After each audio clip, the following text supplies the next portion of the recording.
Okay, it's Friday. World Without Fish, lesson 4. So we ended yesterday's lesson. You should have emailed me.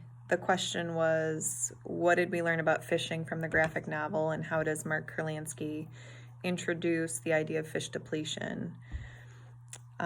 So if you forgot to email me, make sure you do that, okay?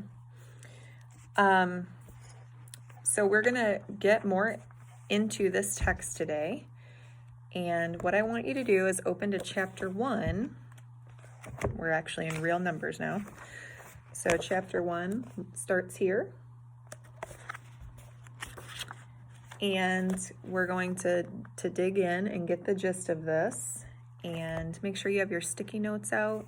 You can get the gist, read a section, write down your notes, stick it right in your book, right?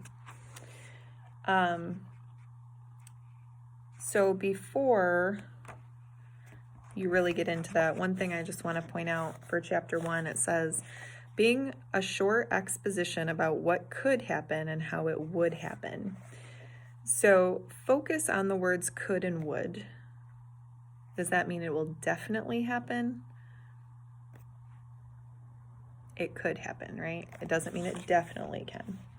So I want you to read through chapter 1, pages 1 through 8, taking notes, and pause the video when you do that.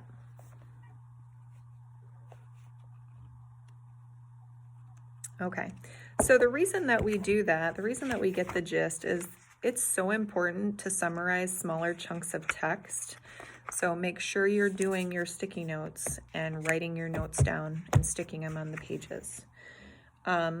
If you came to any words, again, in the text that you didn't know, make sure you're recording those on your word catcher. Some of the words that I wrote down, grave was on page 4. What does that word mean? Does it have more than one meaning? Maybe you thought a grave was where people are buried after they die. It has more than one meaning, right? So there's a lot of words that you might not recognize. You maybe recognize the words, but maybe it's a meaning that you didn't know before. And it's okay to write those down too. Some of the words that were struggled with were genetic, deposit, cooperation, vertebrates, evolved, invertebrates, and krill. So those were some of the words that I encouraged the class to look up the definitions for.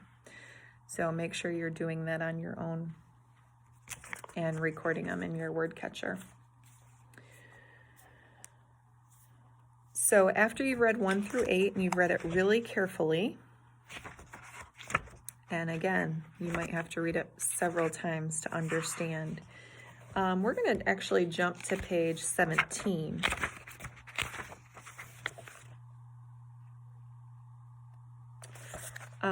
We're jumping forward in this chapter because I want to make sure that you are exposed to the most important information that Mark Kurlansky has. And sometimes when you're reading nonfiction, it's okay to jump around, okay? So again, the author is presenting this idea that these things in here could happen, but it doesn't mean it definitely will. So I want you to make sure that you take note of that, okay?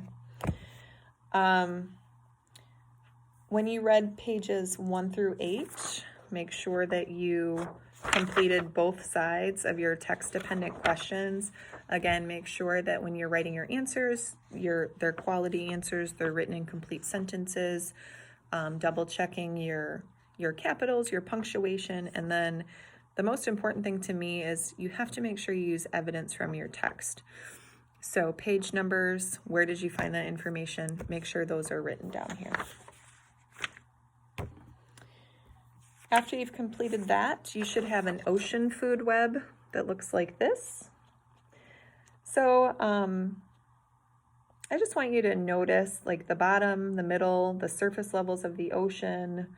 Make sure you read all the species names and kind of explain to yourself like how the arrows work. It's like the flow of energy.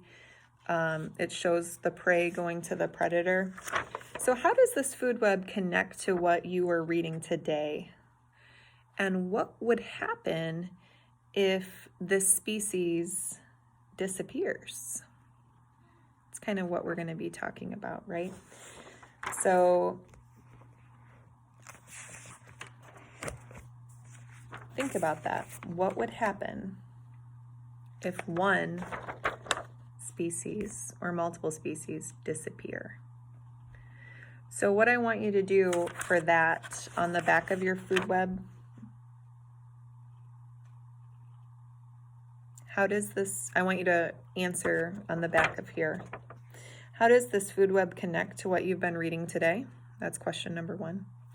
And question number 2, what happens, let's say, let's go with krill. Krill right here. What would happen if krill disappeared? That's question number 2. So write those answers on the back for me, and then you'll turn this in too. Okay? And then the last part, the homework, reread chapter 1 if you need to. And then I want you to read the story of Cram and Aylot part 2. That's at the end of chapter 1. Looks like this. Read that graphic novel and answer these questions in an email to me.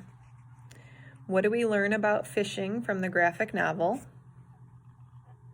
How does Mark Kurlansky illustrate and elaborate on the idea of fish depletion? Sound familiar? So make sure that you send those 2 questions to an email. Email me your answers to those 2 questions. As always, if you have any questions, reach out right away. I don't want you to struggle, so make sure that you let me know.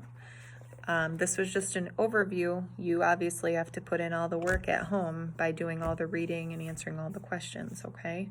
So do your best and let me know if you need help. Have a great weekend.